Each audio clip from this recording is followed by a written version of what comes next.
Intentional living. And today I am very excited about my guest and our topic because we have in the studio coming remotely Rhonda Britten, and I'm going to talk about her in just a minute. But let me first tell you what to expect today. Our topic is how to overcome your fear of rejection. Fear of rejection is one of the worst fears there is because nobody likes to feel that way. Nobody likes to feel like, I'm not enough. I'm not good enough. I'm not smart enough. I'm not worthy enough. Why did he not like me? Why didn't I get the job? Why was I fired? Why was I abandoned? So many reasons why we feel the fear of rejection, and it's underlined in not being worthy and not feeling enough. And Rhonda Britten is an expert at this today. So let me just tell you a little snapshot about her. I'm going to wait and give you the rest when she gets here. But she is an Emmy Award winner, 4 times best-selling author, repeat guest on Oprah Winfrey Show. She's a TEDx speaker. She's a Huffington Post contributor and master coach. And she's devoted her life to one thing: teaching people how to master fear. She's created a method for anyone to overcome the insidious fear of not being good enough with her wheel technology that she developed to use to save her own life. She has got such a phenomenal story, and she's going to share it with us in just a few minutes. So if this is your first time here, I want to say welcome to I Have Today. I so appreciate you being here. And if you've been here before, I want to say welcome back. And where can you catch us? Well, we're on the E360 TV television network, streaming live, and we're also on YouTube and Facebook at I Have Today with Diane Forster. My page is over there. And now we're also on Twitter and LinkedIn, Diane Forster Official over there. So I hope that you'll find us and you'll find this content. We have hundreds of episodes, all to inspire, empower, and educate you through life's transitions. We always talk about the art of intentional living.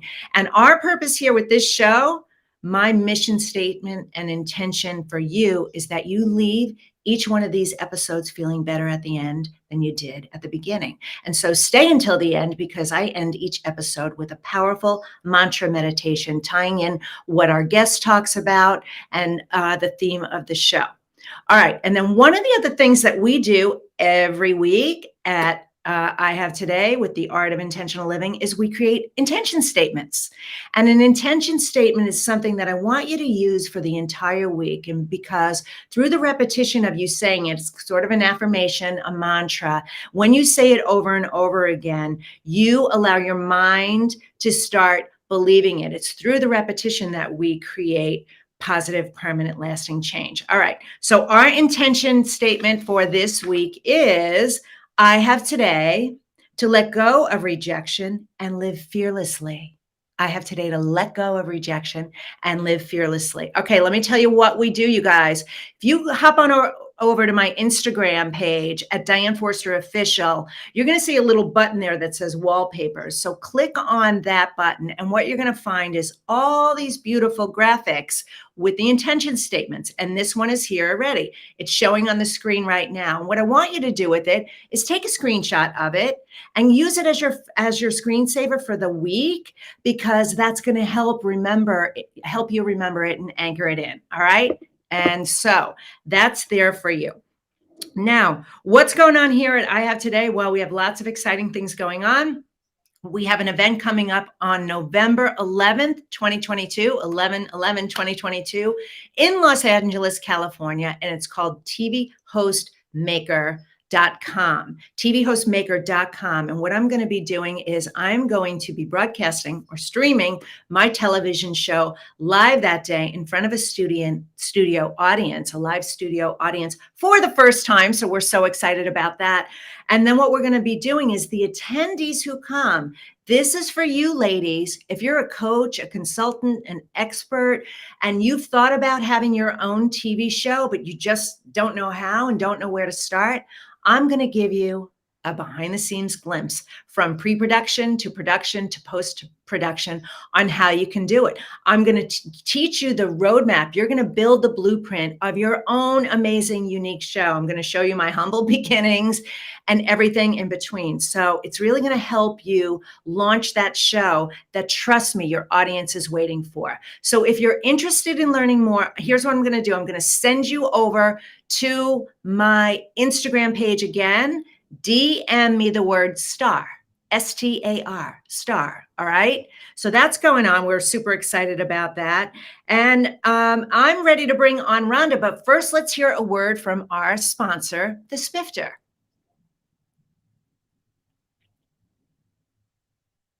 This week's episode of I Have Today is brought to you by the Spifter. The Spifter is a fun sifting spoon that makes cooking, baking, and decorating with sugars and spices so much fun. No more mess or wasting your spices. It's fast, clean, and easy. Everything looks and tastes delicious. It's also great for straining loose tea, getting pesky broken cork out of your wine glass, and draining liquid off food like olives and capers.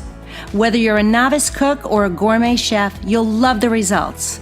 The Spifter, the kitchen gadget that no kitchen should be without.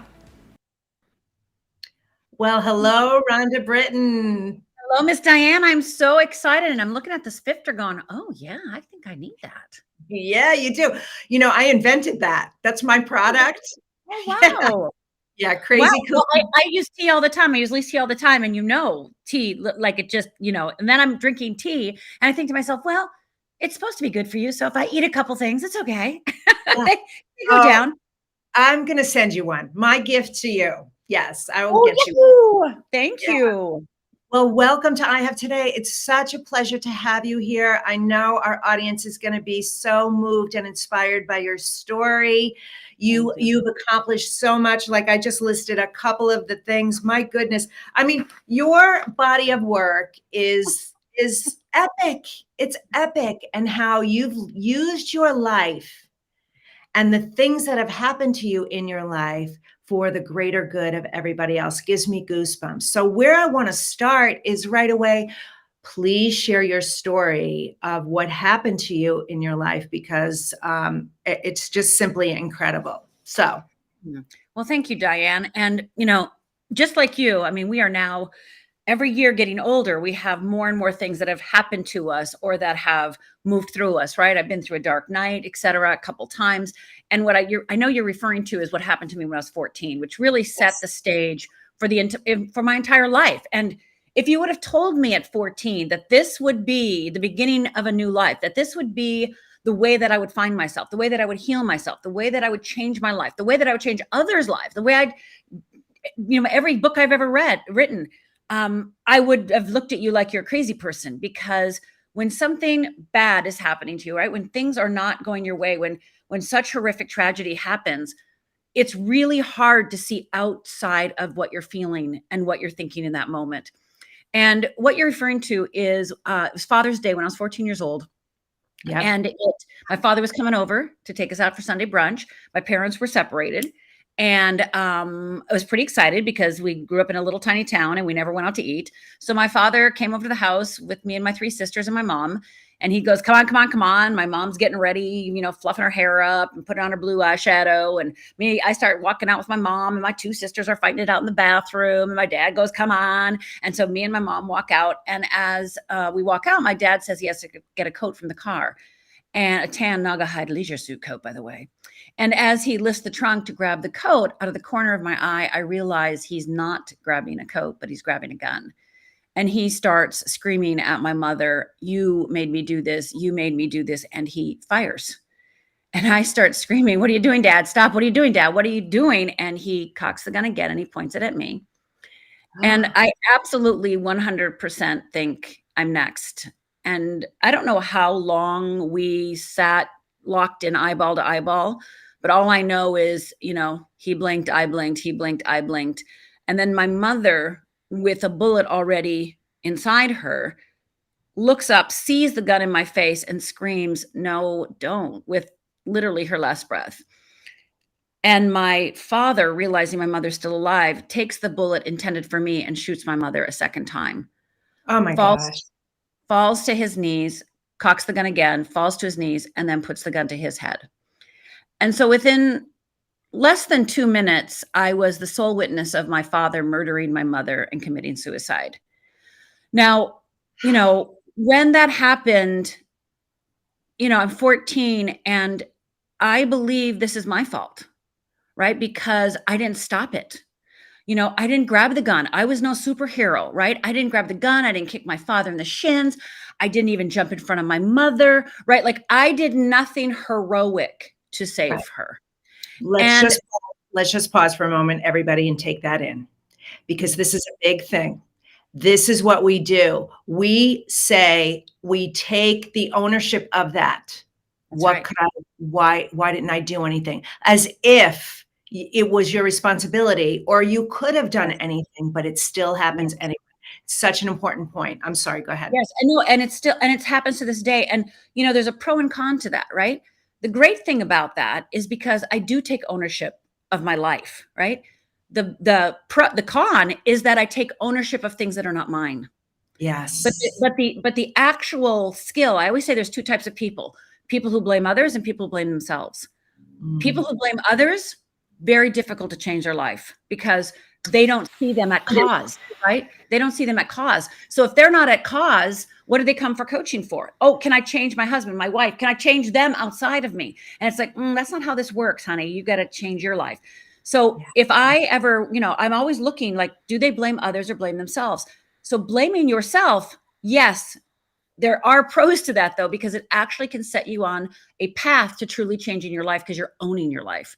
But at Yes. 14 years old, that set me on a path of blaming myself. For 20 years, I had nightmares every night that my father was killing me, pulling out a gun and shooting me. I would wake up in the morning, literally sometimes feeling like Swiss cheese, literally unable to get out of my bed, wondering how I was going to get through the day. I became an alcoholic. I tried to kill myself 3 times. So that level of responsibility that was not mine, right?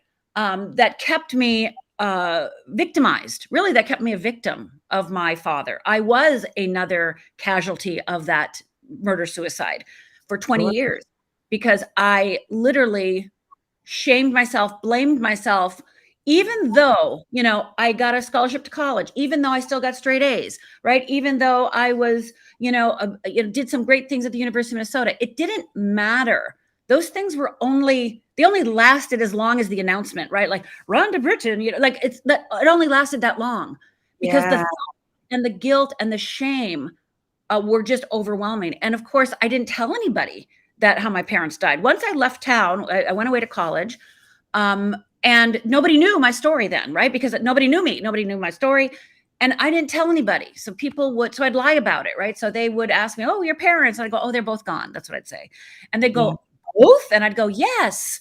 And they'd go, "An accident?" Because usually when it's both, it's an accident. And I would go, "Yes." And in my brain, because I'm not a liar, I would think to myself, well, it was an accident that my father bought a gun, accident that he put the bullet inside, accident that he shot it at my mother twice, accident that he loaded it again and killed himself. Like I would rationalize how I could say it was an accident. So for 20 years on the outside, if you're really intuitive, you probably knew that I had a lot of, issues, right? A lot of challenges. But Yeah. on the outside, I kept it together, right? I looked good, I sounded good, I was doing good things at times. But internally, and if you were close to me, if you were an intimate partner, if you were a good friend, you knew that I was chased by the devil, right? And, not sleeping every night with feeling like your dad, well, seeing your dad every single night chasing you in your dreams, uh, just reinforces that over and over and over again. You don't have a right to live. You don't have a right to live. You don't have a right to live. You don't have a right to live. You don't have a right to live.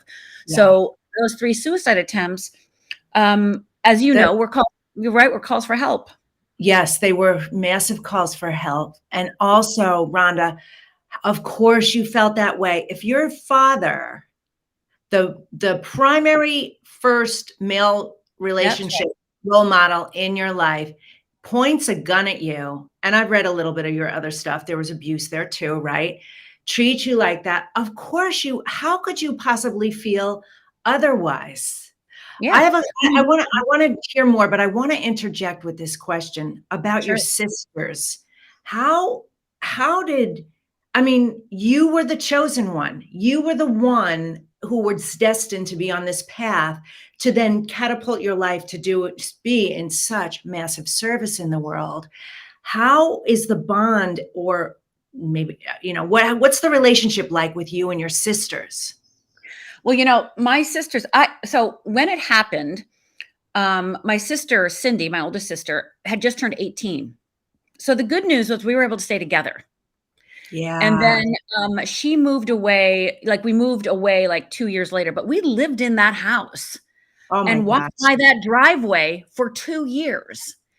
And my relatives never came over, never brought food, never came over, never said anything to us. And so it was really just the three of us, just like hanging on to each other, right? And then we moved out of town because obviously probably a good idea.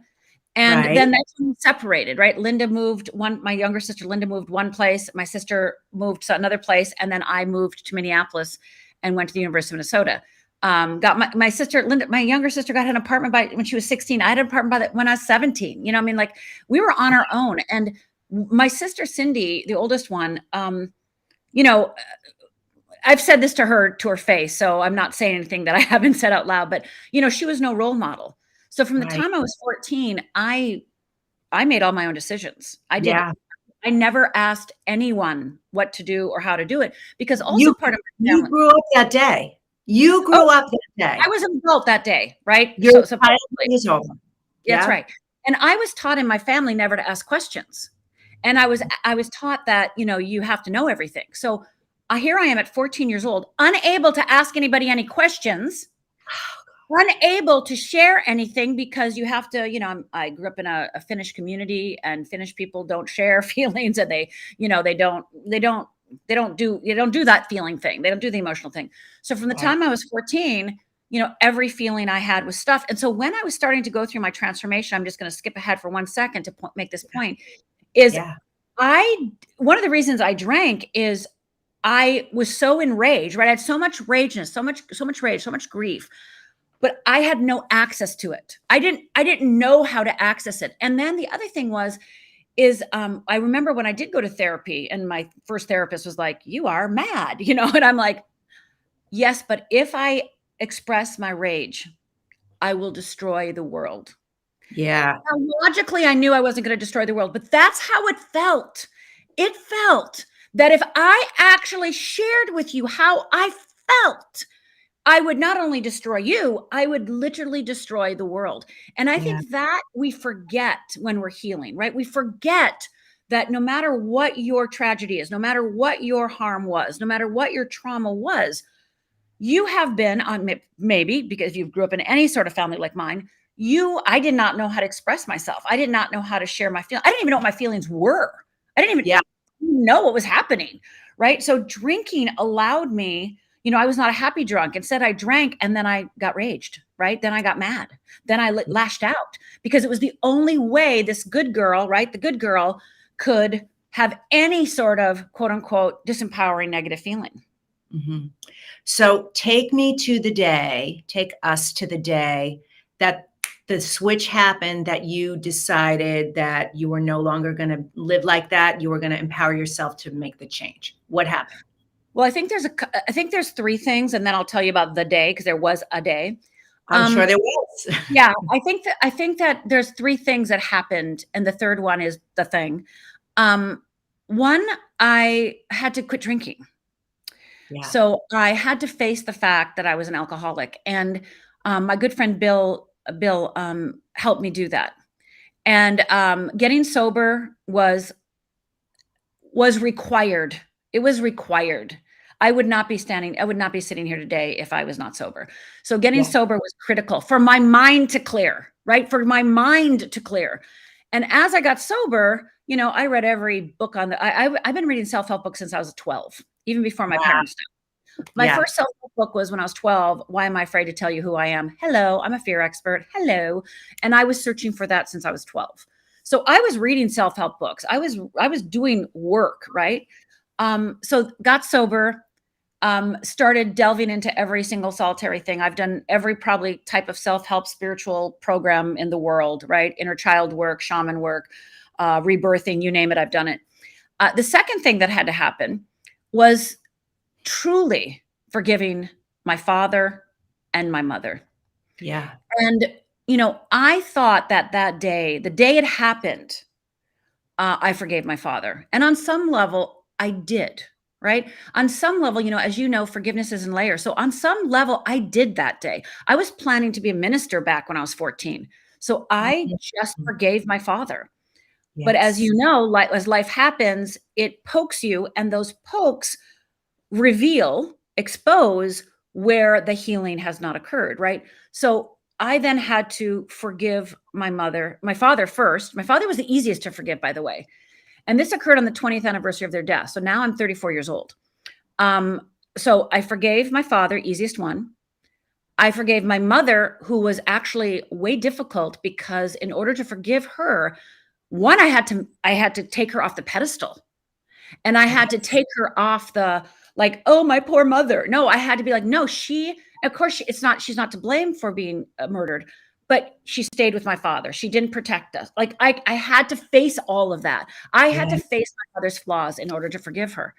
And then, of course, lastly, I had to forgive myself for not kicking my father in the shins and not grabbing the gun and not being a hero that day, you know, like Superwoman. And so that was the second really key event in my life that had to happen in order for me to get to the next place. And then Yep. the third thing, which was what set me on this path, Yeah. because, you know, I was again doing everything. I was becoming a spiritual practitioner. I was actually in ministerial school. So now I'm 34, and I was working. I had owned a PR, a little public relations company, and I had solo entrepreneurs as my client. And I had a man named Paul as my client who is brilliant and is still brilliant today. And he would tell me, he was one of the first coaches in the world. And he would tell me, "Oh, you're a better coach than me." And I'd look at him and go, no, no one's going to listen to me. Have you noticed I tried to kill myself 3 times, was an alcoholic, and my father murdered my mother and committed suicide? I don't think I'm a role model. That's not happening. But he would always tell me, "You're going to be a better coach than me. You're going to be," and I would literally look at him like he is a crazy person. And Yeah. so one day I'm at his office and I'm sitting on his couch and we're brainstorming some solutions for his business. And he's at the board, and I, out of the corner of the ceiling, which I Yes. rarely share this story, a I very love it. Keep very going. corner of the ceiling, a cloud comes out of the ceiling. A book comes out through the cloud, and it goes like this, you know, just like a book, right? It goes right, and this big giant book shuts, goes back in the clouds, and disappears. Wow. And the first response I had was, "That can't be for me." Yeah. Now, me and Paul are alone, and I literally turn around going, "Oh, somebody must have walked in. Like, they're, you know, that can't be for me." Yeah. Second thing, there's nobody behind me, and I look at Paul. Well, that must be for him. And Yeah. he's still talking away. He doesn't know what just happened. And I'm like, "What just happened?" And what had just happened is I was downloaded every answer to every question I'd ever asked. I was downloaded basically every answer to every question. You got you I got got the you got the blueprint I, Bible to the yeah, universe's answers to yeah. every one of your questions. I mean, Wow. it was unbelievable. And I knew that I knew. I was like, "Oh, now I know." And I didn't know what to do with this, right? Because I was like, "What do you do?" Because inside the message was also, "You must now go and share this." And I'm like, no, no, no, no. Remember the alcoholism, remember the suicide attempts, remember all that stuff. I can't do that. And so I think the Lord had a appointment with my minister the next day. And I go to my minister and I go, "This thing happened. Yeah. And I have to go and finish my last 3 credits of a bachelor's because, of course, I skipped out of college. I have to go get a master's. I have to go to PhD, and then I have to write a book, and then that's like 7 years. So in 7 years, I'll do this." And she looked at me. She goes, "When you get the call, you're ready." And I You're went, "No, ready. no, no. You don't understand. You don't understand. I have to go take master classes. I have to go get my master's. I have to go get my PhD, and then I have to write a book, and then I'll be ready." And she goes, "When you get the call, you're ready." And Yeah. she just kept saying that to me, and I wrestled for about 6 months. And how could I? I didn't have a right. I Who do I wasn't. think I am? Who do you think you are? What? Right. And I was, like I said, Paul was one of the very first coaches, and he had these amazing classes and amazing coaching coach program. And so I was talking to a couple of friends to go and take his programs. And my good friend Lisa, and she reminded me this of actually the other day. She's still my client 27 years later. She looked at me and she goes, well, why don't you coach me? And I'm like, what? She goes, why don't you coach me? What do you? Yeah. So I ran to Paul and went, Vaz me to coach her. And she became my first client. And Wow. that opened the door to me claiming my download, claiming my experience, claiming, every book I'd ever read, every workshop I'd ever done, claiming the whole experience. And then Lisa, and then I had another client, and then that lasted for about 6 months. And then a download came about how to expand my business. And within 1 week, I had 20 clients. Oh my goodness. Wow, Rhonda. Incredible. I love that so much. You were ready because you quit the drinking. You stopped the worst self-sabotaging thing you were doing to yourself in that moment. And then you stopped the second self-sabotaging thing, which was the forgiveness. And then boom, you saw the book in the clouds, which I love. By the way, I have that too. And the first time you start that stuff starts to happen, it freaks you out. Like, what? Yeah. What just happened? Is that for me? Like, because again, you have to claim it, right? You have to be like, that is for me. Of course. And that's right. That is my destiny. That is my, Yes. Yeah. So now you have this gift that I know, because I do it with my clients too. You have this gift because now you're able to tell all of these clients, yes, this is for you. The thing that you think is for you too. Yes. And I'm going to help you. I'm going to help you get over the fears. And so I want to talk about what came first, the wheel or the book, the wheel technology or the wheel book. came first. The wheel came first. So when I started working with clients, obviously, I made my way, right? And then after about 6 months, like I said, when I got the download of how to get more clients and how to expand my business, I started with every client, I started realizing I did know the answer and I did know how to help them, right? I don't, again, it wasn't me, right? As you said, right? It's not me, it's that I'm a channel. And I always say when people thank me for helping them, I always go, well, they're thanking my willingness to be a channel. That's what they're thanking. And so I I forgot the question. Which came first, the wheel or the book? So I started working with clients on right away. It became very clear to me that one of the downloads was, it's all about fear. You can talk about procrastination all you want. You can talk about anything all you want, but unless you address the fear, they're not going to be healed, right? Period. End of story. So I was downloaded the wheels and I started working with clients. I started having 10 people in my house. Which was again another growth period because my house wasn't good enough, right? I can't have people in my house, right? And then I surrendered, had people in my house, and I put people through this experience, and I put more people through the experience, and then my audience, my students would say to me, "Well, I want to share this with my cousin in Cincinnati. I want to share this with my friend in Toluca, so." That was them asking was my impetus to write the book. Yes. And so then I wrote the book. And then from there, writing the book sent me on a 35 city tour. And they sent me to England and the United Kingdom for a tour. And I was in London. And in London, the publicist said to me, Rhonda, they're starting this new show for life coaches, changing lives. And they can't find one. They've been auditioning people for 9 months. And would you be willing to audition for the show? Well, I was an actress when I moved to Los Angeles. So, I didn't know that piece of it. Yeah. And I was like, because I had to, part of my healing was stop realizing I didn't want to be an actress. And that was a big deal, giving up acting and making a choice to do that. Not because I didn't work. I worked a lot, but making the choice not to work. So I Yes. went on that audition and ended up living in London 3 weeks later, doing the first show in the world where a life coach changed lives. That's amazing. It's so amazing. Yeah, I checked out your Wikipedia and I saw your IMDb stuff, and you're so impressive. And your show, your series, Starting Over, Mhm. that ran from 2003 till 2006, you won an Emmy, a That's daytime right. Emmy. That's That right. is so So amazing. that's Can we right. show So it? Can we after show two it seasons, if we can? Let's see. There it is. There oh, you are, there girl. you go. There you go. That's me at the Emmys. Um, Love it. so so that's the thing. Like I did the London show for 2 years, and then Starting Over was starting. And actually, Starting Over, I had been offered like 5 TV shows in America because now everyone's getting on the bandwagon. And so I was having meetings galore in the United States now to create a show similar to that in America. Starting Over already had sold the concept to NBC.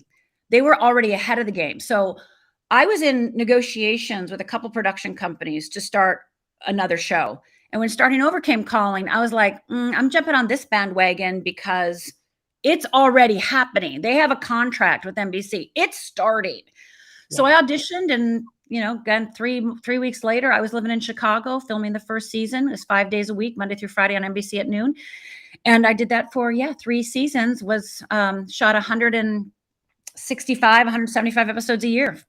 And it was the first reality show to win a daytime Emmy. And That's you right. know what? I was so busy working at the time. I had just gone back to work at ABC in Chicago. I lived in Oh, Chicago for 24 years. And I wish I knew you then. I I was wish gonna say I we lived in Chicago at the same time. I lived in Old Town and in a condo that faced Lake Michigan and the zoo. I mean, I always say oh, if you're going to live in Chicago, I lived in Chicago the best. They put me up in my condo facing Lake Michigan. I so didn't, could walk everywhere. I mean, it was just fantastic. that Yeah, is so amazing. All right. yeah. So let's get into fear, because you have, I mean, so many things. And I wanted us to focus today on fear of rejection, Mhm. because I know I know how, Yes. um, I know the opportunity for people to alleviate that Yeah. is, because I don't like the word, I like to look at everything positively. It's an opportunity. It's a growth opportunity. So, Yeah, it's a great um, opportunity.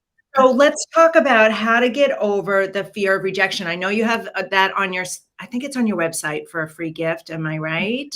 Yeah. Yeah, Okay. So we'll have a link to it in a little bit, yeah, but and I can it's just going to fearlessliving.org/risk. Is stretch, risk, and die exercise is going to be really supportive for this. And I'm going to give you a question to ask yourself, because this question is going to create awareness of what you're feeling, right? Because the first thing that we have to do in order to even shift the way we think or feel is becoming aware of it. And yes. for many people, that is painful. That is Mhm. feels shameful. That feels like it kind of brings up, well, I suck because I'm thinking that, oh, I must be a loser if I feel that. But the thing is those things are also lies. So the number one thing that will heal you, period, end of story, besides the tools and the skills and understanding fear, is the willingness to be aware. And I do mean the willingness, and willingness is my very favorite word in the whole world. The willingness to be aware of your process, the willingness to be aware of your process. How do you think? How do you feel? Because once you understand how you work, then you can change it. But if you don't understand how you work, you are going to be like I was for 20 years. Like, what's wrong with me? Why do I do this? Why do I do this? Why am I like this? Why? I always say fearless living eliminates the why. You'll never ask yourself why I'm doing this ever again, because you'll understand why you do this. So the first thing is just to start claiming and owning that you actually feel rejected in this moment, or are hesitant to walk in the room because of that fear, or aren't going to that party because of that fear, or don't want to go on that dating site because of that fear, right? So just claiming it, like, oh, instead of like pretending like, no, I don't want to do that. No, claim it. You can only heal it if you claim it, right? If you can see it. So and the good part is once you claim one, other fears will automatically dissolve. So you don't have to face every one. It's literally starting to build a relationship with one fear that will then instantaneously heal others just by the act of facing one. So fear of rejection, like you said, is a common one. It's a normal one. If you said to almost anybody, oh God, I have a fear of rejection, they won't look at you weird. They'll be like, oh yeah, me too. Right. So it's a good one to get your hands around. Right. Yes. So right. So let's for the sake of this conversation, imagine that we're going to a party, event. Yes. And we're going by ourselves. Okay. Yes. And we don't know anybody at that event. Mm-hmm. Okay. And so on the way over, we're in the car, right? Or, walking over and, we're going to do this. I'm going to do it. But, we are literally riddled with like, oh my God, I don't belong. Who am I? Oh my God, do I look okay? Am I going to fit in? Again, whatever those thoughts are. Yeah. And you walk in, you go, but I'm going to do this. And you get your name tag, you put it on, and you walk in, right, with all those fears, and you're just looking for approval and validation, and you need a friend right now, right? You need somebody to give you a nice look so that you're not freaking out. And the first person you look at looks at you like this. Yeah. Yes. Right?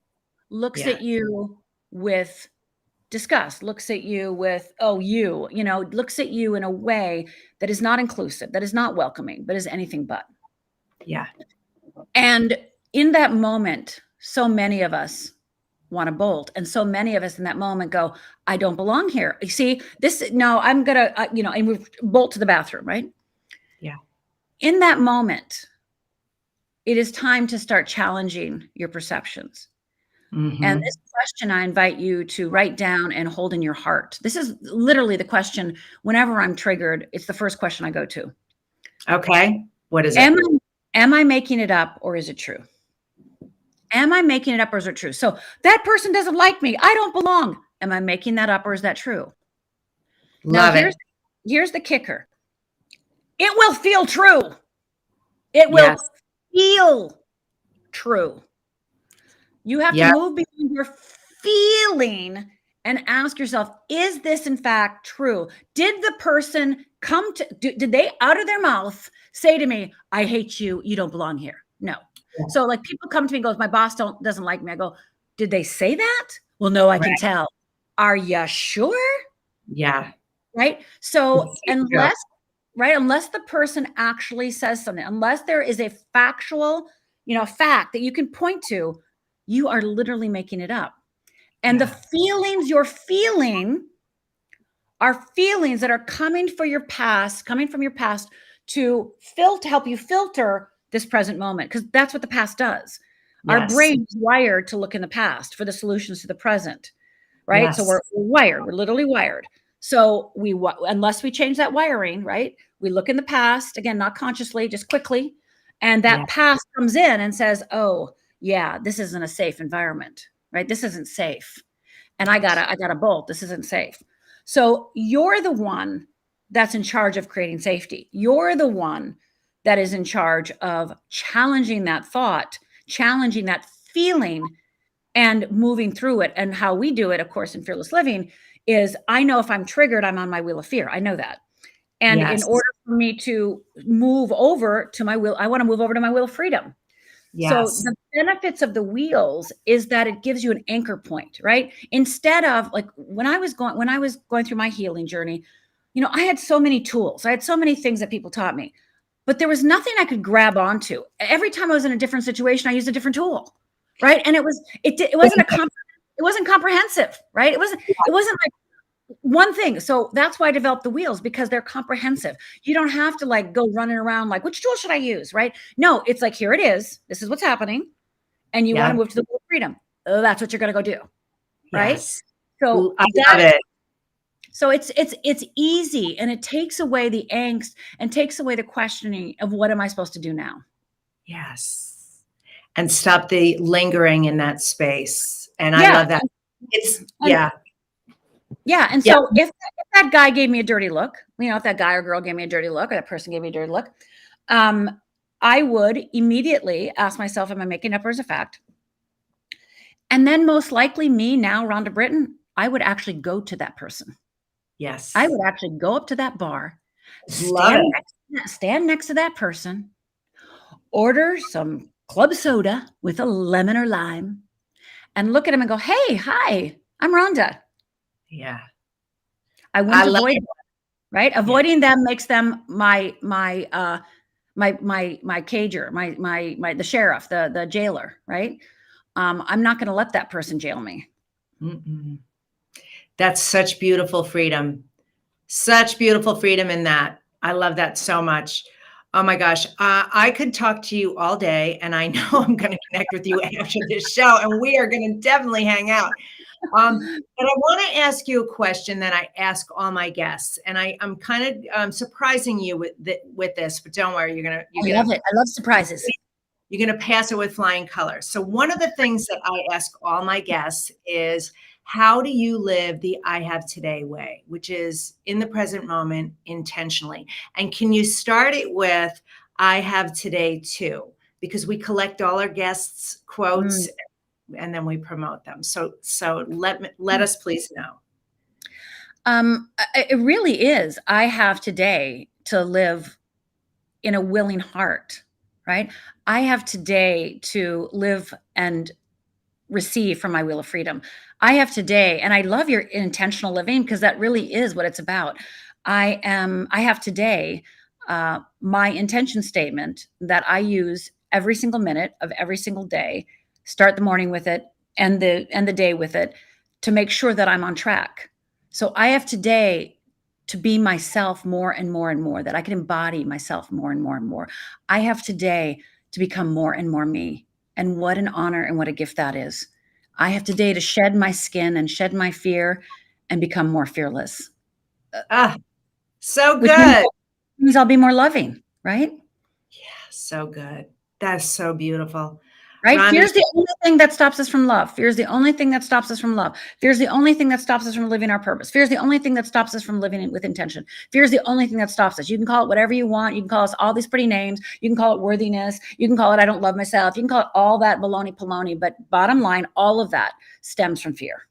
it does. It's 100% fear. Okay, we're going to put up the link to your website right now, and then tell us what that link was again for how to get over your fear of rejection. Fearlessliving.org, O-R-G, fearlessliving.org/risk. So fearlessliving.org and that little slashy thing, right? R-I-S-K. And you can download and take, use and grab the Stretchers Can Die class. And the Stretchers Can Die class not only has 3 quick little videos, they're about, 15 minutes each. That's a packet of downloads. And you want those downloads, right? You want those worksheets because that's what you're going to use. And those worksheets are going to open your mind. And at the end of the 3rd video, I talk about the Wheel of Fear. So you're also going to get a preview of what the Wheel of Fear is. That's so beautiful. And I want everybody to get Rhonda's book too. Didn't you just have the 10th anniversary of Fearless Living? Did you have it? 20th anniversary. Oh, it's the 20. Oh, I'm sorry. I misspoke. Yeah. My first book came out in 2001. Wow. Yeah. How exciting. And the fact that it's still published, that my publisher is still publishing them, and they're still, all 3 of my books, I'm blessed to say, are all evergreen books. So they're still being printed, they're still being published, people are still buying them. So I'm very grateful. Yes, because your work is evergreen and it's timeless and it's always available to help people. Yes, fearless living is so beautiful. All right, is there any final word you want to say? There's nothing wrong with you, it's just fear. There's nothing wrong with you. It's just fear. There's nothing wrong with you. It's just fear. There's nothing wrong with you. That it's just fear. And once you truly embrace that there's nothing wrong with you, it's just fear, the world, the burdens, the lies, the angst, the questioning all falls away. And you are truly living in the present moment as yourself and able to express who you are meant to be. Yes. Yeah, your story is so incredible. And I love that you did get the download and you were able to see the visualization and you answered the calling. I answered the call with a bunch of who am I to do it? But eventually I surrendered. Yeah, Yes. well, I'm with you, sister. I'm behind you, but I'm with you, sister. Yeah. So. Rhonda Britten, thank you so much for spending time with us here at I Have Today and inspiring, empowering, and educating our audience how to live more intentionally, how to live fearlessly. Mhm. Um, and our title of the show was to overcome your fear of rejection. But as Rhonda said, everybody, when you get rid of that fear, other fears fall away too. So take inspired action in your life today and get that download. So. Well, thank you so much for being here. I truly appreciate you. You're welcome, Diane. Okay. Talk to you soon. Bye. Bye. She's just amazing. Remarkable story, remarkable woman. So I hope you guys were inspired by that, like I was inspired by that. Oh, I'm going to definitely do that download. I'm going to get that download for how to get over your fear of rejection. It doesn't matter where you are on your journey. It's all, we're all work of art and work in progress at the same time. And we could always be expanding more, learning more, growing more, doing more, giving more, loving more, and releasing more, releasing more. Okay. All right. So now what we're going to do with the last few minutes of the show before we get to our mantra meditation is I want to talk to you about another opportunity. I know I talked about this at the beginning of the show about becoming a TV host, but I also have a free masterclass that talks about the 7 secrets to become a TV host. Now, Rhonda's famous, Emmy award winning, and I've been in the media industry for almost 40 years. I've had my own show for 5 years, and I want to help you if you are a coach or a consultant or a professional, an expert, you entrepreneur, and you want to elevate your brand, you want to grow your credibility and your authority, you want to reach more people and help more people. One of the best ways I know how to do it is by creating your own platform, and a TV show is the greatest way to do it. So I'm going to share those 7 secrets on how to become a dynamic one and the top 3 mistakes that I see most hosts making. And so if you want to attend that, team, can you put up the link right now? I believe it's at tvhostmaker.com. Yes, tvhostmaker.com. So go there, register for the free masterclass, and I'll see you inside. All right. So what we're going to do right now is we're going to do our powerful mantra meditation. And if you're new here, we end every episode, or almost every one. I have to say there's been 1 or 2 where the interview went long. We didn't get to do it. But I really want you to do this and learn this and practice this in your life. I want you leaving here feeling better at the end of the show than you did at the beginning. And one of the best ways to do that is to just really anchor everything in. And I'm going to take you through this. And what I'm going to do is I'm going to share one of my processes called the Rainbow Breath meditation. I'm going to get you in a great state to receive the words that I'm going to share with you. And once we do that, all you have to do is listen. All you have to do is just listen to the words. So obviously, if you're driving, if you're listening to this on the podcast or listening to this on YouTube or Facebook, wherever you might be listening to this, please don't close your eyes. You can listen, but don't close your eyes. For everybody else, I want you to just clear your space. Put your feet flat on the floor. Put your hands on your lap. You can face them down if you feel grounded, or turn them up if you feel inspired. And what I'm going to walk you through is a breathing process. That is, you're going to breathe in for 4 seconds, and I want you to pull that air all the way down to your tailbone, your root chakra area, and then hold it. And I want you to count to 8 in your head. And as you're counting to 8 in your head, holding that breath, I want you to send energy to each one of your chakras. And I'll walk you through this. And what I want you, the visualization as you're sending energy there is it's lighting up. And by doing this, all of those chakras are connected to everything in your body. It's extremely healing. It's such a great way to make yourself well.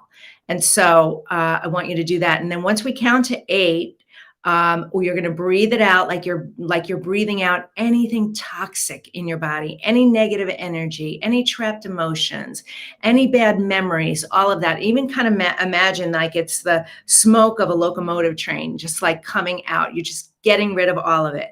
Do that for 8 seconds. And as you're doing it, you're going to start to feel like your abdomen is going to feel like a deflated balloon. It's going to feel really good. And we're going to do this 2 times. Now, when I say the 8 chakras, we have the root, the sacral, the solar plexus, the heart, the throat, the third eye, the crown. And then right above our head is our soul star, about a foot or two above.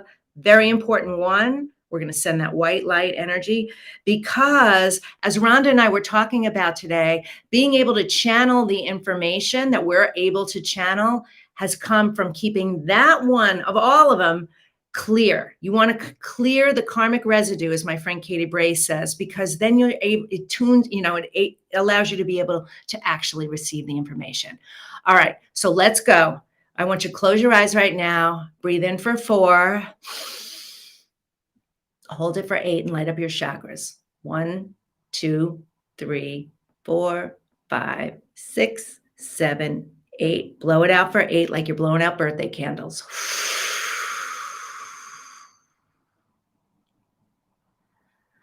Should feel really good. Let's do it one more time. Breathe in for 4.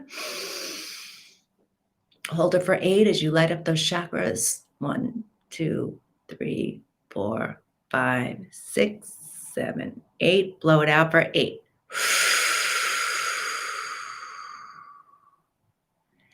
And just listen to the words. I have today to love my life.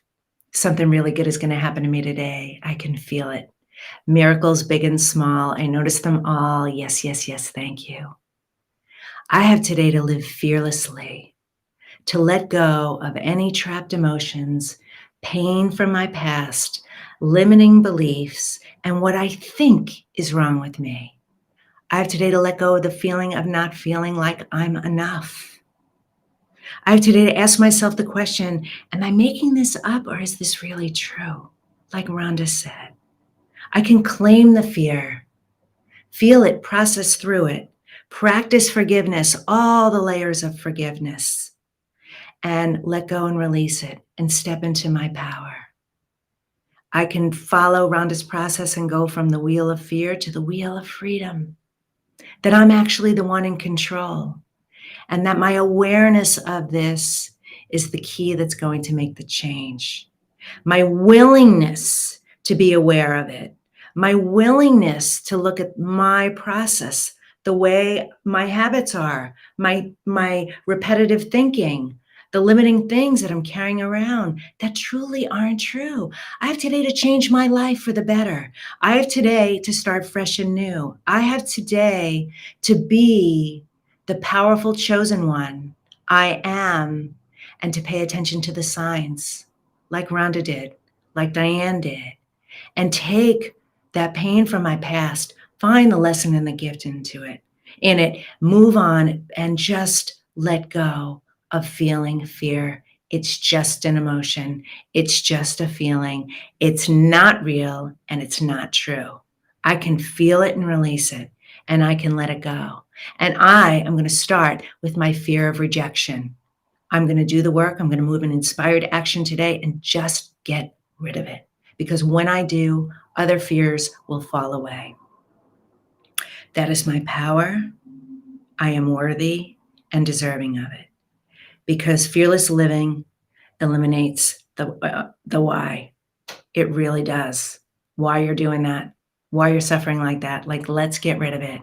So on this day and every day forward, I'm going to let it go, and I am going to live fearlessly. And so it is. Thank you. Thank you. Thank you. Now you can open your eyes. Take that in. I want to thank my guest, Rhonda Britten, for being here. She's fantastic. Please follow her on social media. We have all the links. Please get her download, How to Get Over Your Fear of Rejection, at fearlessliving.org/risk. That's the link. We'll have that too. And to all of you, I send you so much love and light. Thank you for being here. You mean the world to me. You are powerful, worthy, and deserving of everything you want. Start living your life intentionally today. Don't waste another moment in your life, because all you have is today.